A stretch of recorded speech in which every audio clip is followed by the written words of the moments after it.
का महाराष्ट्राची शान असणारा पुणे जिल्ह्याचा कोहिनूर दशम हिंद केसरी बकासूर सुद्धा पालकमंत्री केसरी मैदानामध्ये दाखल झालाय.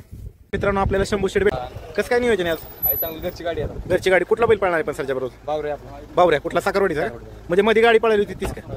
अजून नाही पळाली. ह्याच्या बरोबर पळाला होता मथुर बरोबर पळाला. बरं बरं बावऱ्या पळाला होतो. महाराष्ट्रभर प्रसिद्ध असणारे प्रसिद्ध समालोचक रणजित सर बनसोडे सर नमस्ते. बरं कसं काय नियोजन आहे आज? मामा नमस्कार. नमस्कार. कसं काय आज मैदानामध्ये? बरं आहे.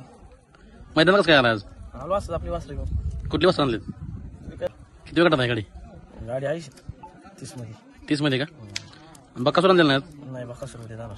बक्कासूर उद्या का? उद्या पाटणला. पाटणला उद्या भव्य दिव्य मैदान आहे. पालकमंत्री शंभूराव देसाई यांच्या वाढदिवसानिमित्त तिथं पण उद्या बक्कासूर. हो तिथं बकासूर पाहिलं. लाले आणलाय का आज? मग कुठनं घेतलं लाले? लाले आपल्या बिडवर बांधले. आणि ते बाल्या बाई बक्कासूर देऊ भागचा मध्ये देऊ का? मामा आणि काय ओके ना सगळं? उद्या बकाव दिसते मला पळायला. आपण नवीन चॅनल चालू केलाय बकासूरच्या नावानं दशम हिंद केसरी बकासूर. प्रेक्षकांना काय सांगाल याबद्दल? जास्तीत जास्त फॅन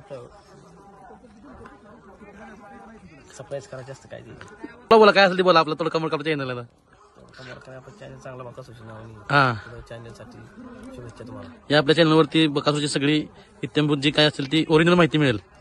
ओरिजिनल भेटेल. हा धन्यवाद.